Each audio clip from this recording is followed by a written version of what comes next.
Le 26 septembre 2024, il y a un monsieur du nom de Robert Bourgui qui est sorti sur sur France 24, la télévision France 24, et il a affirmé que lui, il a écrit un livre. Et que le titre de ce livre-là, ils savent ce que je sais. Ça veut dire qu'ils savent, ils au pluriel savent ce que lui, Robert Bourgui, il sait. Et dans l'interview, les gens lui ont demandé, mais qu'est-ce que tu sais? Que déjà tout le monde sait, puisque c'est il au pluriel. Donc ça veut dire que le livre même qu'il a écrit là, c'est un livre là, on ne trouve rien de nouveau là-dedans. Si tout le monde sait déjà ce que toi tu sais, c'est que c'est toi qui ne savais pas ce que tout le monde savait. Et donc, l'individu Robert Bourgui, pour impressionner le monde, ou bien les gores, ou bien les ignorants, dit que selon les déclarations du Conseil constitutionnel, c'est Laurent Gbagbo qui a gagné les élections de 2010 en Côte d'Ivoire. Et c'est devenu une révélation époustouflante sur la toile. Tout le monde, les gars sont rentrés en extase, sont en train de trembler, sont tombés en transe. Comme si Robert Bourgui pouvait changer les événements. Comme si sa parole pouvait changer quelque chose dans le cours des événements. Et c'est là qu'on a découvert la marque de l'idiotie des Gors. Supposons même que ce qu'il a dit est vrai. Est-ce qu'on peut retourner dans le temps pour installer Gbagbo? Mais, basons-nous sur ce que Robert Bourgui vient de dire ce 26 septembre 2024 et essayons d'aller écouter le verdict qui a été donné par le Conseil constitutionnel. On n'a pas voulu entendre tous raison. Satan nous a possédés tous. Bon, je les ai vécus avec Nicolas Sarkozy. Et là, les choses se sont compliquées. Les élections sont là. Et Laurent avait gagné les élections. Nous savons qu'il les avait gagnées. Comme Jean Ping les avait gagnées en 2016 à Libreville. Là, Gbagbo avait gagné les élections à Ouattara. À Ouattara. Le Conseil constitutionnel a dit que c'était Laurent le vainqueur. Nous n'avons pas voulu entendre tous raison. Satan nous a possédés tous. Ont obtenu, après l'annulation des régions subventionnées, Gbagbo Laurent, 2 54 537, soit 51,45%. M. Ouattara Alassane, 1 938 672, soit 48,55%. Article 1er. Les requêtes du candidat Laurent Gbagbo sont recevables, mais partiellement fondées. Article 2. Les résultats du scrutin dans les départements de Bouaké, Korogo, Ferke-Sédougou, Kachiola-Poundiali, Tabakala et Séguéla sont annulés. Article 3. M. Gbagbo Laurent est proclamé élu président de la République de Côte d'Ivoire. Et donc, vous avez tous entendu ce que vous venez d'entendre. Vous avez entendu Yao Paul Ndré vous dire que eux, ils ont été habités par le Satan. Je vous ai rejoué l'audio de Robert Bourgui qu'il a cité le 26 septembre 2024 pour dire que c'est Gbagbo qui avait gagné et que c'est ça la révélation qui est dans son livre et c'est ce qu'il a déclaré le 26 septembre 2024 sur France 24. Et Yao Paul Ndré a lu devant vous, et vous avez entendu, que pour que Laurent Gbagbo puisse gagner les élections, eux, ils ont annulé 7 régions qu'il a citées dans l'audio que vous avez entendu. Et Laurent Gbagbo a gagné à hauteur de 51%. Et le candidat Alassane Ouattara a été deuxième avec 48,55%. C'est très bien. Ça, c'est ce qui s'est passé en 2010. Et c'est ce qui s'est passé, si je me base sur la vidéo, les propos de Robert Bourgui. Il n'y a pas de problème. Mais le même Robert Bourgui, le 10 juillet 2014 à 8h43, sur RFI, il a eu à faire une interview. Si vous partez sur la page de RFI, vous tapez Robert Bourgui espère que Gbagbo ne restera pas longtemps à la haie. Quand tu tapes ça, ça va sortir, tu vas voir. C'était le 10 juillet 2014 à 8h43 quand on a posé la question à Robert Bourgui. La France n'a jamais joué Ouattara contre Gbagbo en 2010. Les gens lui ont posé la question, est-ce que la France en 2010 n'a pas soutenu Alassane Ouattara contre Gbagbo? Voici la réponse de Robert Bourgui. Je vous assure que la France n'a jamais joué Ouattara contre Gbagbo. C'est lorsque le verdict des urnes a été foulé du pied par Laurent Gbagbo et ses partisans que le président Sarkozy, allié aux autres leaders européens et aux États-Unis, ont décidé d'en finir. On s'arrête là. Est-ce que les Français ne supportaient pas Ouattara pour le mettre au pouvoir en 2010? Robert Bourgui dit non. Selon moi, Robert Bourgui, je peux vous assurer que la France n'a jamais soutenu Ouattara contre Laurent Gbagbo. Mais c'est lorsque Laurent Gbagbo et sa bande ont voulu fouler au pied les résultats des élections, c'est là que le président Sarkozy, avec les autres leaders européens et les États-Unis, ont coupé la queue de Gbagbo. Donc ça veut dire quoi? Ça veut dire que l'expression « fouler le verdict des urnes » du pied par Laurent Gbagbo et ses partisans, ça veut dire qu'ils avaient perdu les élections. Ça veut dire qu'ils avaient trop patouillé. Ça veut dire qu'ils avaient fait de la fraude électorale. Donc, la question, elle est simple ici. Voilà un homme qui est mentalement instable. Je parle de Robert Bourgui. Ce qu'il nous a dit le 26 septembre 2024, que c'est Laurent Gbagbo qui a gagné les élections. Il nous a dit ça sur France 24. Mais bien avant ça, le 10 juillet 2014 à 8h43, sur RFI, il nous disait qu'en 2010, là, les résultats là, ont été foulés du pied par Laurent Gbagbo et ses partisans. Et c'est pourquoi la France, les États-Unis et les leaders européens ont imposé le verdict des urnes. Donc ça veut dire quoi? Ça veut dire que M. Bourgui est un individu instable. Instable dans la mesure où lui-même il dit qu'il est avocat. Est-ce qu'on peut prendre un argument pour défendre quelqu'un et puis le blanchir et puis utiliser ce même argument encore pour essayer de le condamner? Je ne crois pas. Ça veut dire que quelqu'un est accusé d'un crime.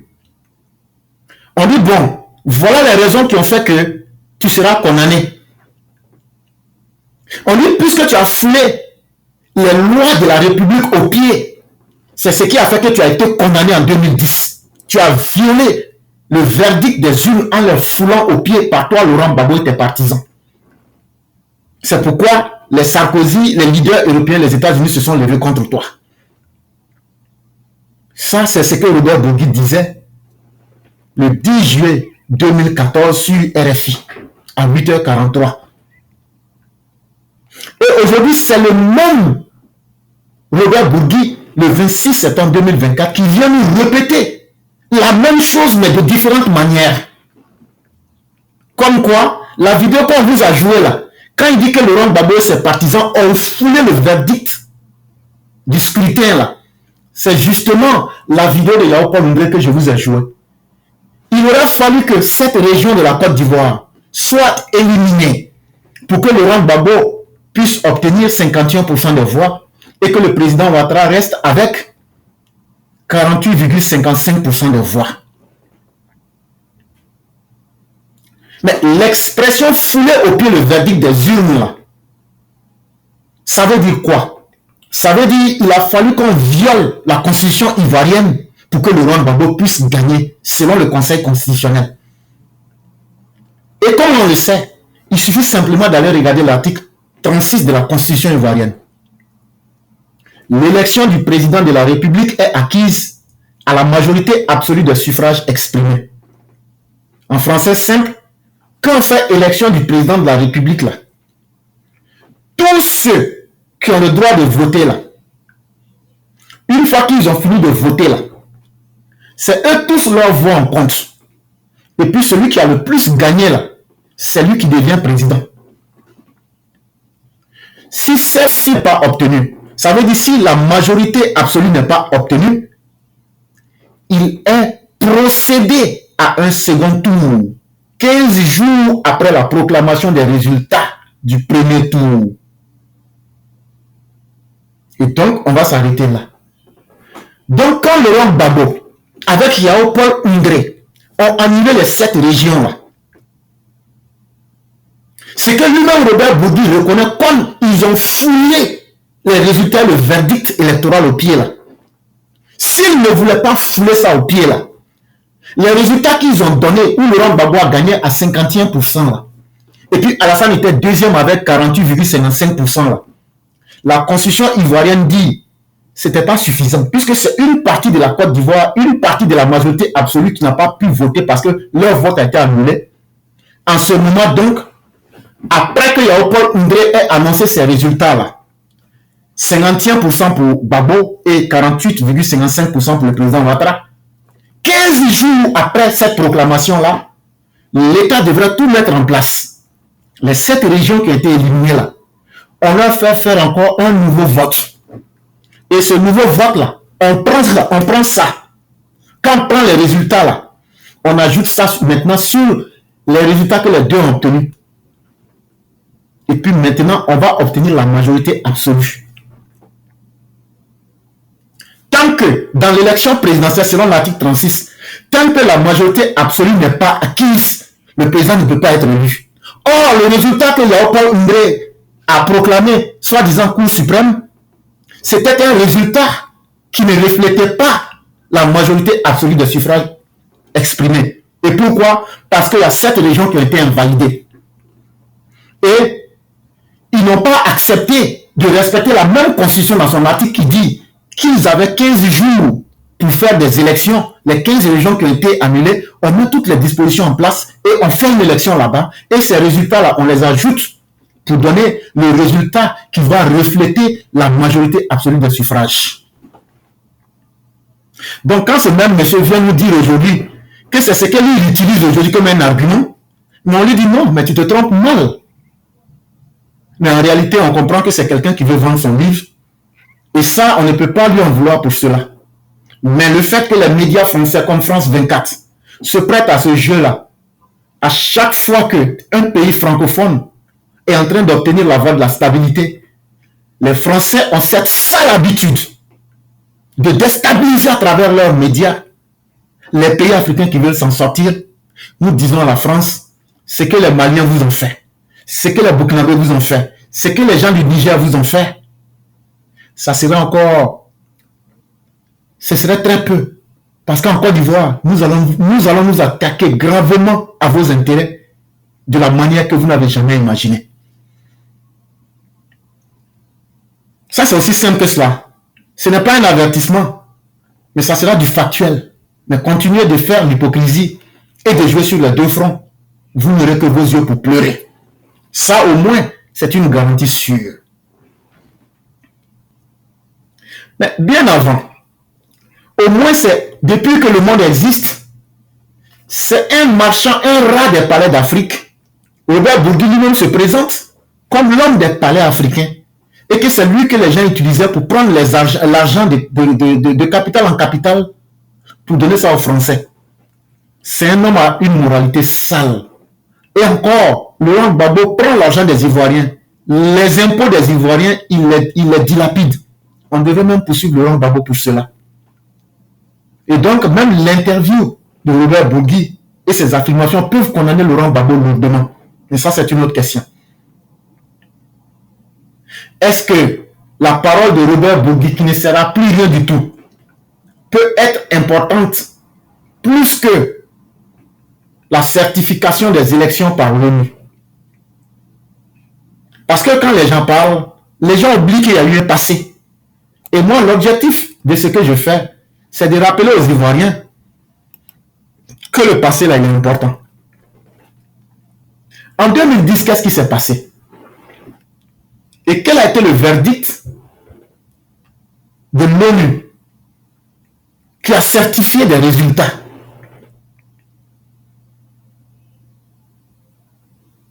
D'abord, ce qu'il faut retenir, c'est que ce n'est pas par hasard que l'ONU est venue certifier les élections. C'est lorsque les Ivoiriens se sont réunis en 2005 à Pretoria pour signer l'accord de Pretoria. Quand ils ont fini de signer les accords de Pretoria, eux-mêmes là, librement, ils ont dit que pour que les élections soient transparentes, justes, libres et ouvertes, on a décidé que ce soit l'ONU qui vienne certifier les élections. C'est les Ivoiriens même qui ont décidé. Et ces Ivoiriens, il y avait Sorogium, le compte des Forces Nouvelles, il y avait Alassane Ouattara, il y avait Bédié et il y avait Laurent Gbagbo lui-même. Quand ils ont décidé, ils ont appelé Thabo Mbeki, qui était celui-là qui contrôlait ces négociations de Pretoria. Ils lui ont dit, on a fini, on s'est entendu. Ce sont des élections ouvertes, libres, justes et transparentes qui vont mettre fin aux problèmes ivoiriens. Des élections ouvertes, tout le monde sera candidat. Des élections libres, on ne va pas mener de pression sur quiconque. Des élections justes, tout le monde pourra voter si il le veut. Et des élections transparentes, tout le monde va voir les élections vont se passer de façon correcte. Retenez bien ces 4 mots parce que je vais les expliquer plus tard. Quand ils ont dit ça, Thabo Mbeki dit il n'y a pas de problème. Comme c'est vous-même qui avez dit ça, je vais prendre ce que vous avez dit, je vais aller remettre ça au représentant spécial du secrétaire général des Nations Unies pour qu'il fasse un mandat de certification. Et c'est pourquoi je vous ai parlé de 2005. C'est 1 an, 7 ans plus tard, donc 19 mois plus tard, que l'ONU, au vu de ce que les Ivoiriens ont demandé de faire, de certifier les élections en Côte d'Ivoire pour dire qu'elles ont été ouvertes, libres, justes et transparentes, l'ONU a donc créé la résolution 1765 qui a été adoptée en juillet 2007 par le Conseil de sécurité des Nations Unies en son paragraphe 6.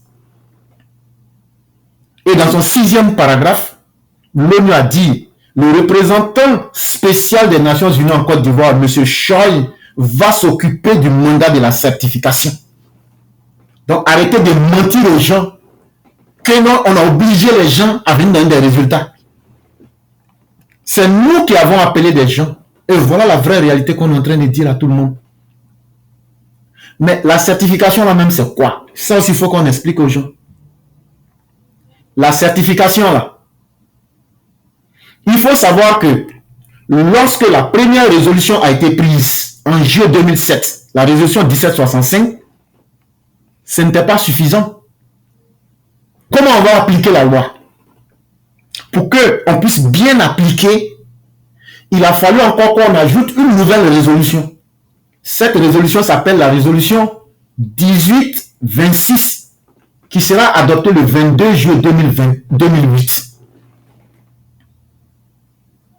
Et dans cette deuxième résolution qui vient s'ajouter, ici, cette résolution 1826 du 29 juillet 2008 montre clairement ce qu'il faut faire.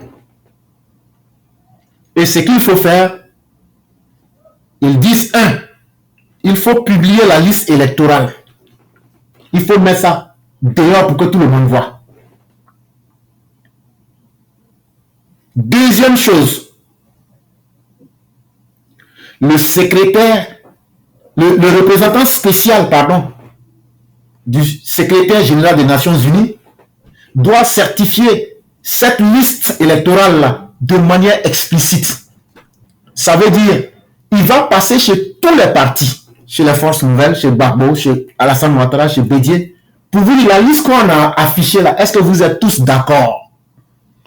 S'ils disent qu'ils sont tous d'accord, on va donc dire qu'on est d'accord sur la liste. Et on va exprimer ça de façon claire. Et lorsqu'il a passé chez chacun d'eux, Gbagbo, Bédié, Ouattara, Soro, ils disent qu'ils sont tous d'accord sur la liste.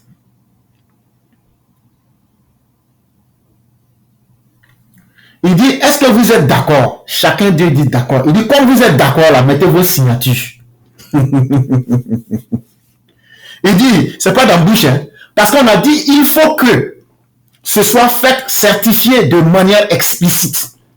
Je peux dire quelque chose et puis ne pas respecter. Donc là, quand il est passé chez chacun d'eux, là, est-ce que la liste électorale là qui est sortie, là, est-ce que vous êtes d'accord? Ils ont dit oui. Il dit, bon voilà, bic, écrivez puis signez que vous êtes d'accord. Et donc, ils ont certifié ça de manière explicite. On a envoyé ça à l'ONU pour garder là-bas, pour dire qu'ils ont mis leur signature dessus. Donc, on a qu'à aller à la deuxième phase. La deuxième phase, maintenant, ils ont ouvert des critères et des cadres pour faire les audiences foraines. Les audiences foraines, là, c'est quoi? En 2009, ceux qui sont vivants, même si tu veux être malhonnête, c'est la vérité. Il y a des gens qui n'avaient jamais eu de papier en Côte d'Ivoire. On dit, même si vous n'avez pas les papiers, venez, on a ouvert des séances spéciales qu'on appelle les audiences foraines. Puisqu'on dit que les élections doivent être inclusives, ce n'est pas seulement ceux qui vont compétir, mais aussi les Ivoiriens. Donc là, tous ceux qui sont en âge de voter, qui sont Ivoiriens là, même s'ils n'ont pas les papiers, on va faire ça de façon exceptionnelle. On va ouvrir des audiences foraines. Et c'est là, pour ceux qui s'en souviennent, c'est en même 2009 qu'on va faire les cartes d'identité orange. Et donc, dites aux partisans de Laurent Gbagbo qui disent que, ou bien de l'opposition qui disent que les cartes d'identité là, on devait faire ça, cadeau, c'est faux. Dites-leur que la résolution 1826 qui a été adoptée le 29 juillet 2008 par le Conseil de sécurité de l'ONU dit que l'ONU a donné l'argent pour s'occuper des élections. L'ONU a pris la responsabilité. Pourquoi elle a pris la responsabilité? Parce que si on laisse l'État de Côte d'Ivoire organiser, c'est comme quelqu'un qui paye sa nourriture. Est-ce que tu ne vas pas prendre la bonne partie qui t'arrange? Donc, pour éviter tous les doutes, la transparence là, l'ONU dit, bon, c'est nous, on va s'occuper de ces élections. C'est nous, on va financer. L'argent va sortir de notre poche. Tout le monde a été d'accord sur ça. De la même manière qu'ils ont été d'accord pour reconnaître que la liste électorale qui est sortie, tout le monde est d'accord, ils ont signé là. Ils disent aussi que pour des principes de transparence, l'argent ne va pas sortir des caisses de l'État de Côte d'Ivoire. Et tous ont dit qu'ils sont d'accord. C'est dans cet argent qu'on a pris pour faire les audiences foraines, pour faire les cas d'identité Gbagbo, les cas d'identité orange là. C'est pourquoi il n'y a pas quelqu'un qui a payé. Sinon, il n'y a pas cas d'identité cadeau. Ça là, c'est un bassou que je vous donne pour dire aux opposants. C'est grâce à la résolution 1826 adoptée le 29 juillet 2008 par le Conseil de sécurité.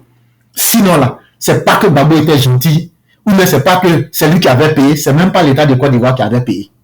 Ça au moins là, c'est l'ONU qui avait sorti l'argent de sa poche pour payer. Et ils ont fait donc les audiences foraines, ils ont fait les cartes d'identité, et après, ils ont terminé ça avec l'enregistrement des électeurs.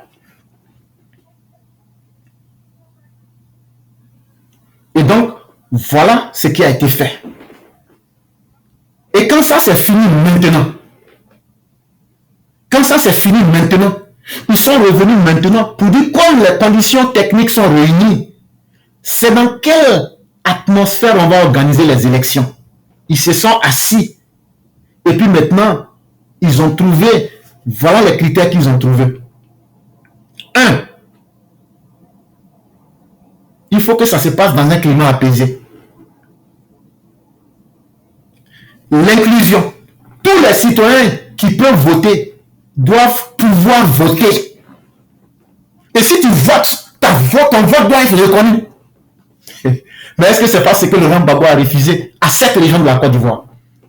À partir du moment où tu refuses de reconnaître le vote des personnes alors qu'elles n'ont pas commis de crime, tu violes les principes. Il a été demandé aux médias d'État d'être impartial et de donner un temps de parole à tous les candidats.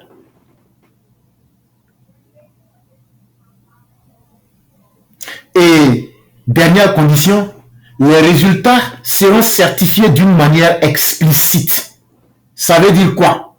Une fois certifié, M. Choi n'admettra pas que les résultats fassent l'objet de contestations non démocratiques ou de compromission. Et ça, c'est très important. Et eux tous ont accepté ça. On dit les résultats qu'on va donner là, ça sera devant tout le monde. Ça sera on va rien cacher. Mais une fois qu'on a fini là, on va proclamer les résultats. Une fois qu'on a fini de proclamer les résultats, devant tout le monde, M. Choi va appeler et il va dire on a fini les élections, voilà les résultats. Il dit mais une fois que ces résultats sont donnés là, il ne faudrait plus qu'il y ait de contestations violentes. Est-ce que Damana Picasse n'a pas contesté les résultats en arrachant ça à Yacouba Bamba devant tout le monde à la RTI? Et on ne doit pas faire de compromission. Justement, quand Laurent Gbagbo a perdu, il a voulu rentrer dans la compromission. C'est-à-dire aller faire des deals malsains en faisant croire que lui veut dialoguer. Mais tu vas dialoguer pour faire quoi? Il ne voulait pas respecter les conditions qui étaient données. Il a essayé de contester de manière non démocratique à travers Damana Picasse, qui est venu arracher les résultats. Et il a essayé de renverser la tendance en faisant de la compromission. Il allait faire un deal malsain avec Léopold Ndré. Ils ont annulé cette région. Et après cela, il a créé les éléments de trouble dans le pays. Sans oublier qu'il a empêché que les gens puissent proclamer les résultats à la RTI. Et en plus de cela, quand il s'est senti acculé, quand il s'est senti le dos au mur, il sort dans sa boise que lui veut discuter avec les gens. Alors que les principes de la certification disent qu'après que les résultats soient dans la main du certificateur, là, personne ne doit faire un deal avec son camarade. Aucune compromission n'est possible. Laurent Gbagbo n'a pas respecté toutes ces conditions. Et il nous a amenés dans un état chaotique. C'est pourquoi les gens ont dit que c'est lui qui était responsable de la mort des gens. Les 3000 morts là. C'est pourquoi les gens ont dit qu'il était responsable. Parce qu'il n'a pas respecté les conditions. Et ce n'est pas la première fois que l'ONU certifie des élections. L'ONU en 2007 a certifié des élections dans un pays qu'on appelle le Timor. En 2008, l'ONU a certifié des élections au Népal. Donc là, ils connaissent, ils ont l'expérience dans le domaine. Ce n'était pas des assoiffés de pouvoir et des incapables qui allaient pouvoir les tromper. Mais mieux, dans le cas de la Côte d'Ivoire. Dans le cas de la Côte d'Ivoire. Pour que la transparence ne souffre d'aucun malaise. Qu'est-ce qu'ils ont fait? Ils ont choisi un mécanisme de transparence à 4 niveaux. Cette transparence-là, on a choisi 4 niveaux. C'est comme une maison. Pour les résultats là, pour tellement on veut que le résultat soit vrai et incontestable là, ils ont mis 4 niveaux, 4 barrières. La première barrière là, il y a eu 2 opérateurs techniques électoraux. Ça veut dire 2 structures internationales qui sont très puissantes en matière d'élection. Il y a eu SAGEM, que beaucoup connaissent, mais il y a eu aussi un autre opérateur qu'on appelle INS. Ça veut dire les résultats de SAGEM et les résultats de INS là, on a tout croisé pour comprendre. Ça, c'était le premier niveau. Le deuxième niveau, on a demandé que dans la CEI là, ils n'ont qu'à s'entendre pour que chacun ait une composition, pour qu'il y ait des gens là-bas. Ils se sont entendus sur ça. Troisième niveau de sécurité, la présence des forces impartiales et de l'ONU. Ça veut dire quoi? Les bureaux de vote là, si on laisse les soldats de Côte d'Ivoire garder les bureaux de vote dans le sud, mais ils vont laisser les gens de Gbagbo brûler les urnes. Si on laisse les forces nouvelles dans le centre CNO, nord, centre et ouest, eux aussi vont brûler les urnes. Donc là, sur le terrain là, ce sont les forces impartiales, les forces de l'ONUCI et les forces en présence qui n'étaient pas de la Côte d'Ivoire, qui ont sécurisé les écoles, qui ont sécurisé les bureaux de vote et qui ont sécurisé le transfert des urnes.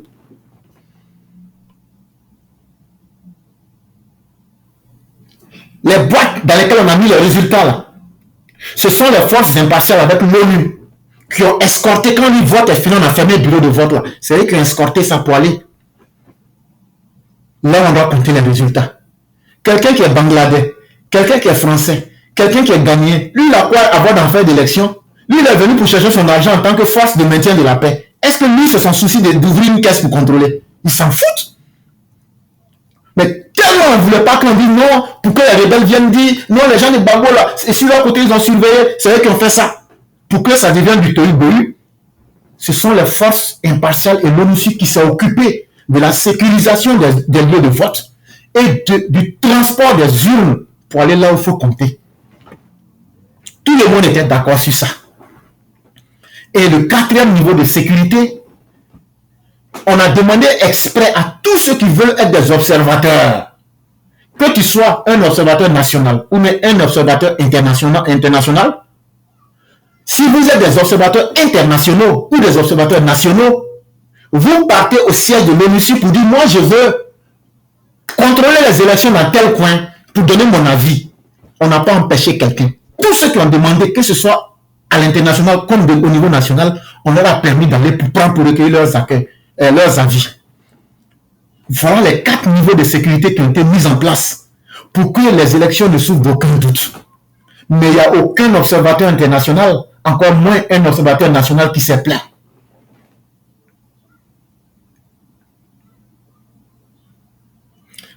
D'où vient donc que Laurent Gbagbo et sa bande, après que ces résultats soient certifiés, aient contesté et conduit la guerre dans un chaos?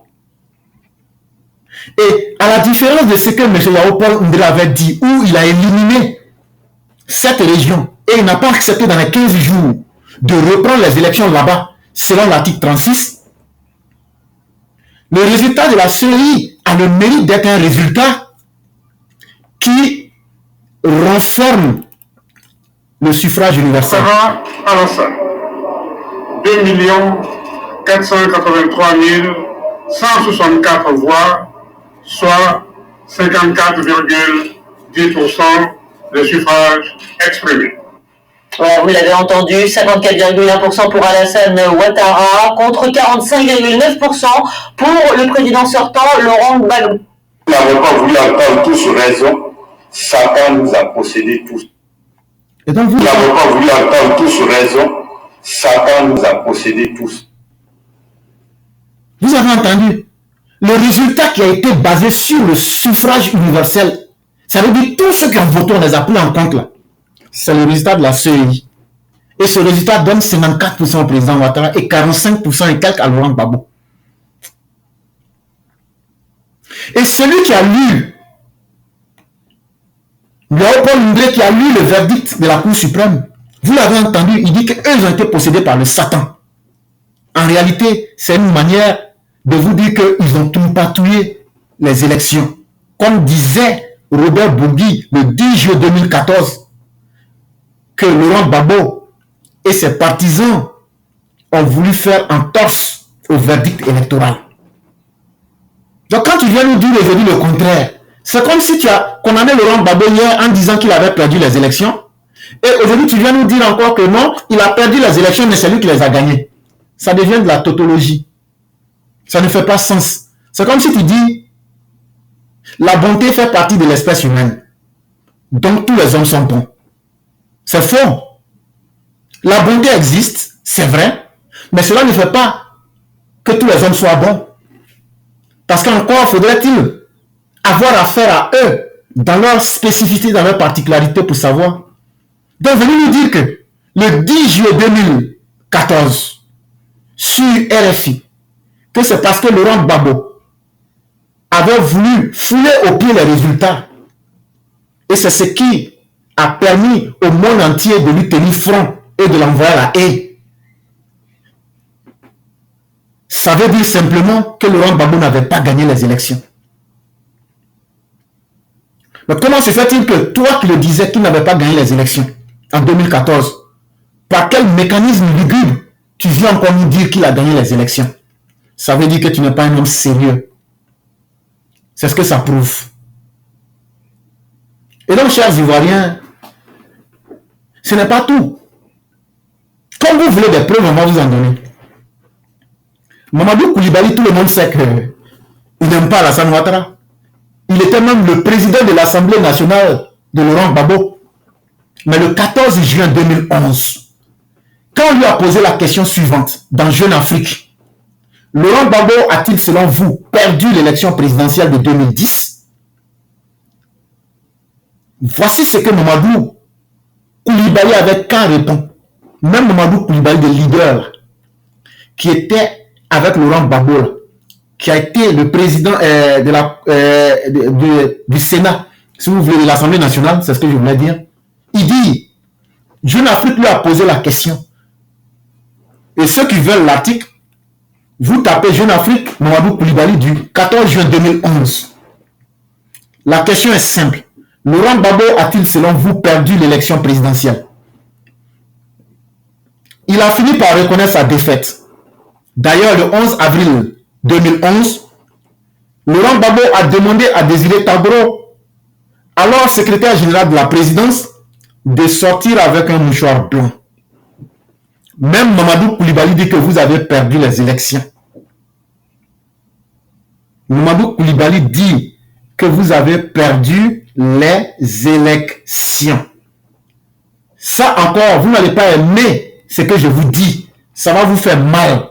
Mais quelle est aujourd'hui la différence entre ce que Mamadou Koulibaly a dit le 14 juin 2011 et ce que Robert Bourgui disait le 10 juillet 2014?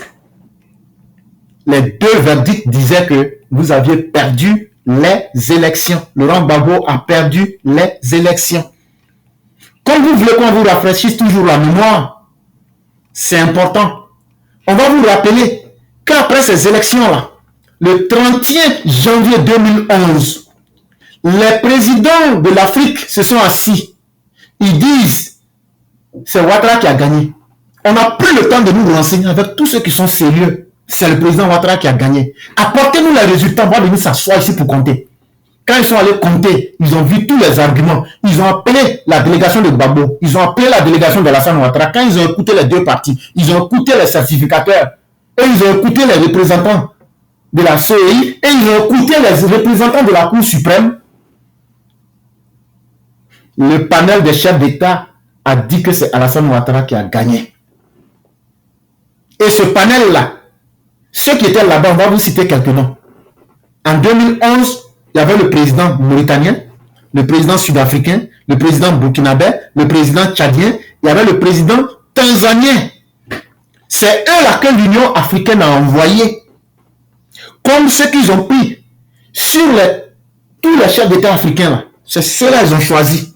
Le président mauritanien, le président sud-africain, le président burkinabé, le président tchadien et le président tanzanien.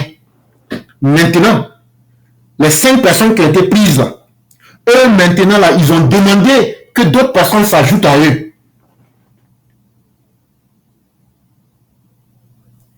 Et avant de partir, ils ont dit, entre nous les 5 qui avons été choisis là, toi, le président mauritanien, Mohamed Ould Abdelaziz, c'est toi qui seras notre patron. Tu as compris? Mohamed Ould Abdelaziz dit, j'ai compris. Donc, je serai le patron, en tout cas ce qui concerne le panel là, je serai le patron du Sud-Africain, du Burkinabé, du Tchadien et du Tanzanien. Il dit, il n'y a pas de problème. Tu seras notre chef de délégation. Il dit, il n'y a pas de problème. Maintenant, le chef de délégation dit, ah, nous on est 5. C'est nous que les autres ont désigné. Mais il faut aussi qu'on ajoute des témoins sur nous. C'est là qu'ils ont ajouté Idriss Déby du Tchad. Et c'est là qu'ils ont ajouté le président Jakaya Kikwete de la Tanzanie. Et autres pour pouvoir mener ce travail-là. Mais toujours est-il que quand ils ont fini le travail, on dit c'est Alassane Ouattara qui a gagné les élections. Donc l'ONU reconnaît qu'Alassane Ouattara a gagné les élections. L'Union africaine reconnaît. La CEDEAO reconnaît. Comment on va appeler? Mamadou Koulibaly même reconnaît. Thomas Robert Bourgui, tu reconnais que c'est Alassane Ouattara qui a gagné. La CEI reconnaît que c'est Alassane Ouattara qui a gagné. Donc finalement, de quoi est-ce que vous nous parlez aujourd'hui? Si j'ai réalisé cette émission, c'était dans un but de faire un peu d'histoire pour expliquer à ceux qui sont un peu fébriles ou bien qui se laissent distraire. L'objectif était de vous dire que nous connaissons bien notre histoire et qu'il n'y a personne qui peut nous tromper et que nous n'accepterons pas que des gens qui ne maîtrisent pas du tout l'histoire de la Côte d'Ivoire se mettent à raconter n'importe quoi ou même à créer les conditions du chaos dans nos pays. Tant qu'on sera vivant, on sortira pour dire la vérité. Et donc ceux qui peuvent contester ce que nous avons dit, nous vous attendons pour prendre votre part de vérité. Merci mesdames et messieurs, je vous souhaite une excellente soirée.